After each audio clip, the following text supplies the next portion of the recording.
आप लोग। जी हाँ दोस्तों, आज हम आपके लिए लेके आए एक फिर से नई वीडियो। जी हाँ, विरासत ऑनलाइन के, जिसे विरासत ऑनलाइन भी कहा जाता है। किस तरीके से आप विरासत का फॉर्म भर सकते हैं, यानी कि अगर आपके बाप दादा की ज़मीन है या फिर किसी की ज़मीन है जो कि वो एक्सपायर हो गए हैं, अगर उनकी ज़मीन का विरासत करना है, यानी कि किसी और के नाम से उसे ट्रांसफ़र करना है, तो अगर जैसे पिता की मृत्यु हो गई है, माता की मृत्यु हो गई, दादा की मृत्यु हो गई, उसे अपने नाम से छुड़वाना है तो कैसे करेंगे, तो उसके बारे में हम आपको पूरी डिटेल में जानकारी देंगे। तो चलिए स्टार्ट करते हैं। तो सबसे पहले स्टार्ट करने से पहले मैं आपसे कहना चाहूँगा कि अगर अभी तक आपने अपने चैनल रॉयल अभी को सब्सक्राइब नहीं किया है तो चैनल को अभी कभी सब्सक्राइब कर लें, और इस तरीके की नई नई वीडियो पाने के लिए चैनल को सब्सक्राइब करें, लाइक और शेयर करना तो बिल्कुल ना भूलें। साथ ही साथ बेल आइकन जरूर दबा दें, जिससे कि आपको इस तरीके की नई नई वीडियोस मिलती रहे। तो चलिए स्टार्ट करते हैं। तो सबसे पहले हम खोल लेते हैं अपना गूगल क्रोम, और यहाँ पे हम खोलते हैं अपना विरासत का वेबसाइट। तो यहाँ पे हम डालते हैं विरासत ऑनलाइन।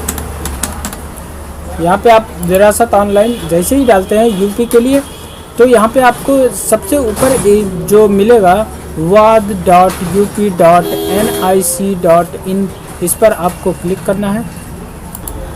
जैसा कि आप लोग ये वेबसाइट पूरी देख रहे हैं, ये पहले लिंक पे आपको क्लिक करना है। जैसे ही आप क्लिक करते हैं आपको एक पूरी वेबसाइट ओपन हो जाएगी। यहाँ पे आप देख सकते हैं wad.up.nic.in, यहाँ पे आप देख सकते हैं राजस्व परिषद उत्तर प्रदेश राजस्व न्यायालय कंप्यूटरीकृत प्रबंधन प्रणाली उत्तर प्रदेश। यहाँ पे देख सकते हैं ये पहला जो लिंक है यहाँ पे दिया हुआ है, इस पर आपको क्लिक करना है अगर आप नया विरासत भरना चाहते हैं। तो यहाँ पे क्लिक करने के बाद अगर आपने विरासत भरी भी है, उसका प्रिंट आउट चाहिए आपको, तो यहाँ से आप निकाल सकते हैं।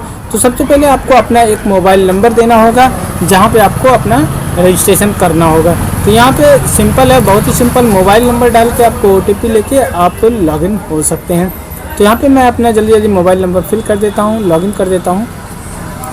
जैसा कि आप लोग देख रहे हैं, मैं मोबाइल नंबर डाल दिया। सेंड OTP पर क्लिक करते हैं। जैसे ही मैं सेंड OTP पर क्लिक करता हूँ, यहाँ पे OTP आ जाता है और कैप्चा। जैसा कि आप लोग देख सकते हैं, मैं यहाँ पे लॉगिन पर क्लिक करता हूँ। मैंने पूरा फिल कर दिया है।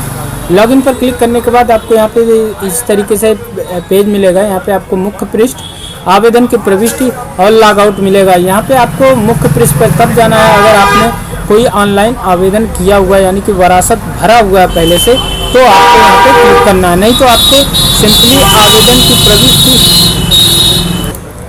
आवेदन की प्रविष्टि पे आपको क्लिक करना है। जैसे ही आप आवेदन की प्रविष्टि पे क्लिक करते हैं तो आपको 4 स्टेप में फॉर्म फिल करना होता है। इसको फिल करने के लिए आपको बता दें क्या क्या डॉक्यूमेंट लगेंगे।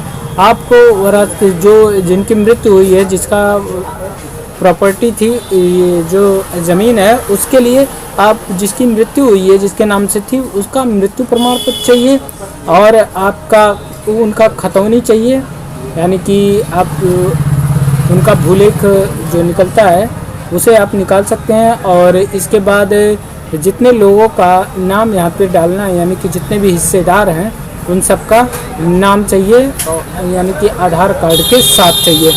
तो हम यहाँ पे उसे ले लेते हैं। उसके बाद इसे फिल करना शुरू करते हैं। फिल करने के लिए सबसे पहले आवेदक का नाम, यानी कि यहाँ पे आपको जो आवेदक करता है, यानी कि जैसे जितने भी हिस्सेदार हैं उसमें से एक, चाहे जिसका नाम है, यहाँ पे आप फिल कर सकते हैं। या अगर कोई एक ही है जो उस प्रॉपर्टी को लेना चाहता है, यानी कि एक ही हिस्सेदार है, तो उसे ही आवेदक आप बना सकते हैं। या अगर ज़्यादा है तो उसमें से किसी को भी आवेदक आप बना सकते हैं। तो वैसे ज़्यादातर बड़े, यानी कि सबसे बड़ा जो होता है उसी को आवेदक बनाया जाता है। यहाँ पे बहरहाल किसी को भी आवेदक आप बना सकते हैं। तो यहाँ पे आपको सिंपली आवेदक का नाम, यहाँ पे आपको एक चीज़ करनी होगी कि अगर जैसे यहाँ पे इंग्लिश में भी भर सकते हैं, हिंदी में भी भर सकते हैं, तो ज़्यादातर जो रिक्वायरमेंट होती है वो होती है हिंदी की। तो आप यहाँ पे इसे चेंज कर लेंगे, हिंदी में नाम को फिल कर लेंगे। तो हम यहाँ पे चेंज कर लेते हैं।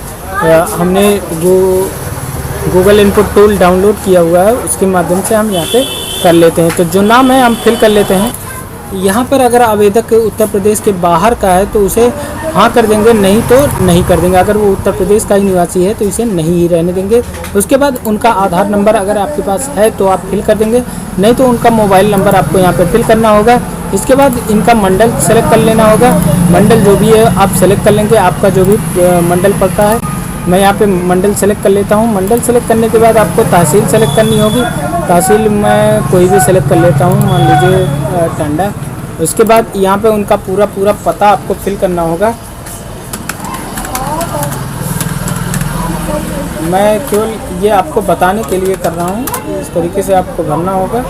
जो भी आपका पता है वो आप यहाँ पे फिल कर सकते हैं और उसे हिंदी में ज़्यादा भरिएगा, क्योंकि हिंदी में ज़्यादा मान्य होता है। तो यहाँ पे मैं इसे हिंदी में भर देता हूँ। और इसके बाद यहाँ पे मैं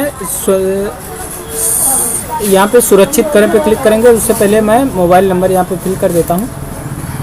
तो मैं यहाँ पे जो जानकारी दे रहा हूँ वो सही नहीं दे रहा हूँ, आपको बता देता हूँ, क्योंकि ये जानकारी किसी का भी डिटेल शेयर करना ज़रूरी नहीं होता है और किसी का भी डिटेल शेयर करना इतना अच्छी बात नहीं होती है।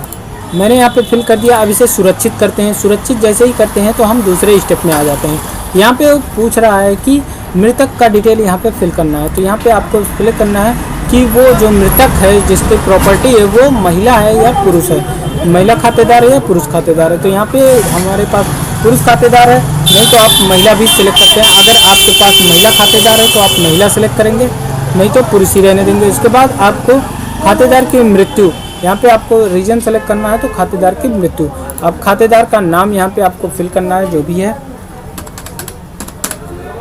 मैं यहाँ पे फिल कर देता हूँ। आप सही फिल करिएगा, मैं सिर्फ ये बताने के लिए आपको फिल कर रहा हूँ। इसके बाद यहाँ पे खातेदार की मृत्यु की तिथि, जो मैंने आपको बताया था कि मृत्यु प्रमाण पत्र चाहिए, तो यहाँ पे आपको मृत्यु की तिथि डालनी पड़ेगी। जैसे मैं डाल देता हूँ, सॉरी यहाँ पे हिंदी सेलेक्ट है, इसी वजह से ये दिक्कत हो रही है। मैं यहाँ पे डाल देता हूँ। अब यहाँ पे आपको जो भी डेट है वो आप डालिएगा सही। उसके बाद यहाँ पे उनके पिता का नाम यहाँ पे फिल कर देंगे। पिता का नाम यहाँ पे हिंदी में फिल करना होगा।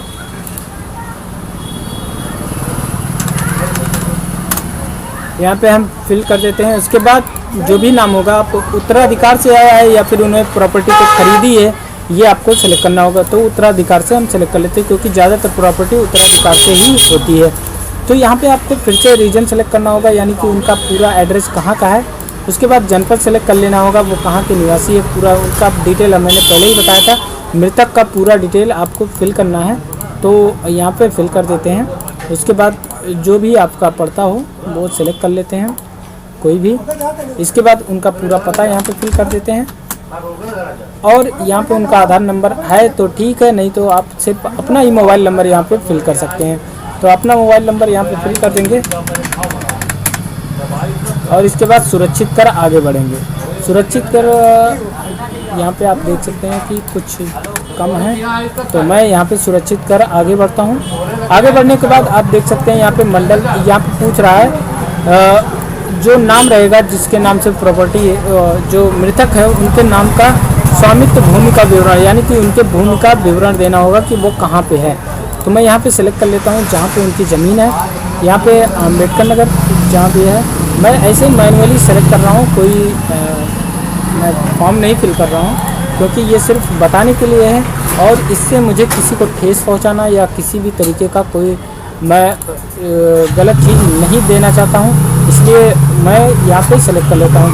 अब हम चलते हैं आरसावा में।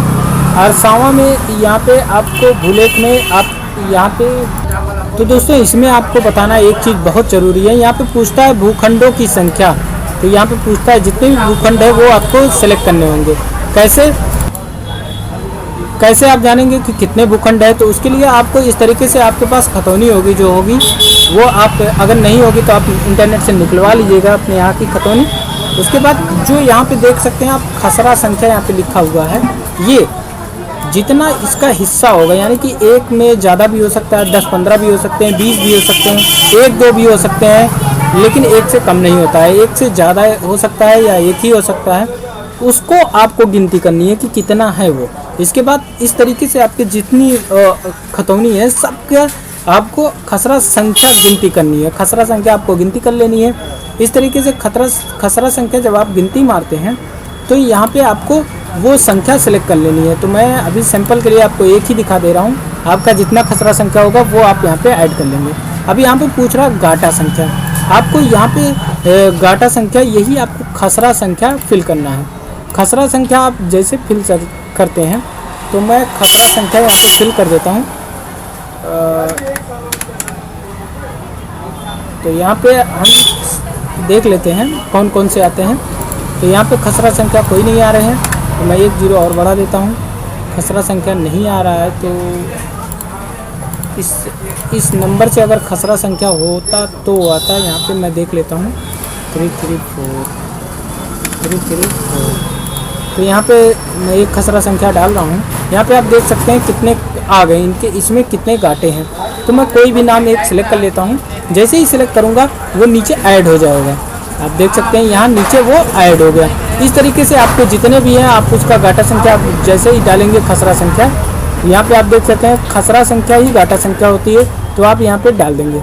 जैसे ही डालेंगे यहाँ पे वो पूरा हिस्सा आ जाएगा, उसमें कितने लोग हैं। जो आपका नाम है वो आप उसी पे क्लिक करेंगे, आपका यहाँ पे शो हो जाएगा। उसके बाद हम इसे सुरक्षित कर आगे बढ़ते हैं। जैसे ही आगे बढ़ते हैं आपको यहाँ पे देखने को मिलेगा कि ये लास्ट स्टेप है कि वारिसों की संख्या, यानी कि कितने लोग इसके हकदार हैं जो इनका हिस्सा लेना चाहते हैं। तो यहाँ पे आपको वो संख्या सेलेक्ट कर लेनी है। बहुत से लोग हो सकते हैं, कम भी हो सकते हैं, 1 2 भी हो सकते हैं, 40 से ज़्यादा इसमें नहीं है। तो यहाँ पे हम जो भी है वो सेलेक्ट कर लेते हैं। तो यहाँ पे हम एक ही सेलेक्ट करते हैं, वारिस का नाम जो भी है वो डाल देते हैं। और इसके बाद इसे हिंदी में आप फिल करिएगा, क्योंकि मैं सैंपल केवल बता रहा हूँ।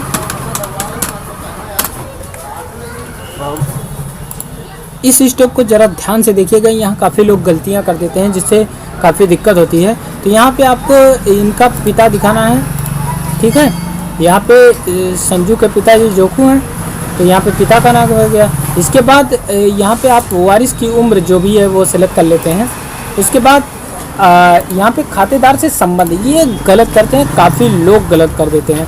तो यहाँ पे जैसे आपके आप अपने पिता का कर रहे हैं, यानी कि आपके पिता का है, तो आपका यहाँ पे पुत्र, पुत्रादि क्रम, पूंजीवाद, वंशज, इस पर आपको क्लिक करना है। इस पर क्लिक करेंगे क्योंकि ये आप उनके पुत्र हैं, इनके पिता नहीं है। यहाँ पे काफ़ी लोग पिता सेलेक्ट कर लेते हैं, पिता नहीं सेलेक्ट करना है। इसके बाद यहाँ पे वारिस का पता, यानी कि जो आवेदक है या जो हिस्सेदार है उसका यहाँ पे पूरा पता फिल करना है। पता फिल करने के बाद यहाँ पे वारिस जोड़ने पर क्लिक कर देना है। जैसे ही क्लिक करते हैं यहाँ पे आप देख सकते हैं नीचे यहाँ पे आ गया उनका नाम, डिटेल पूरा। उसके बाद सुरक्षित करते हैं। जैसे ही हम इसे सुरक्षित करते हैं, यहाँ पे देखिए सुरक्षित करते हैं, ये सुरक्षित हो गया। अब अगर आप एक बार और क्लिक कर देते हैं यहाँ सुरक्षित करें पे, तो अगर आपको कोई संशोधन करना है तो यहाँ पे संशोधन पे क्लिक करके आप संशोधन कर सकते हैं। और सुरक्षित पे जैसे ही क्लिक करते हैं आपका ये रजिस्ट्रेशन कंप्लीट हो जाता है। कंप्लीट होने के बाद आपको सिंपली यहाँ पे मुख्य पृष्ठ पर क्लिक करना है। मुख्य पृष्ठ पर जैसे ही आप क्लिक करते हैं, यहाँ पे मुख्य पृष्ठ पर क्लिक करेंगे तो आपको आपका फॉर्म दिखाई पड़ जाएगा। क्योंकि हमने उसे सबमिट नहीं किया था इसलिए वो दिखाई नहीं पड़ रहा है। तो अगर ये हमने सबमिट क्यों नहीं किया, क्योंकि अगर हम गलत से ही कुछ भी सबमिट करते हैं तो उस जहाँ पर तहसील हमने सेलेक्ट किया था वहाँ के एरिया के लेखपाल के पास वो चला जाता है, तो फ़ोन कॉल आ सकती थी। तो इसलिए मैं इसे सबमिट नहीं किया हूँ।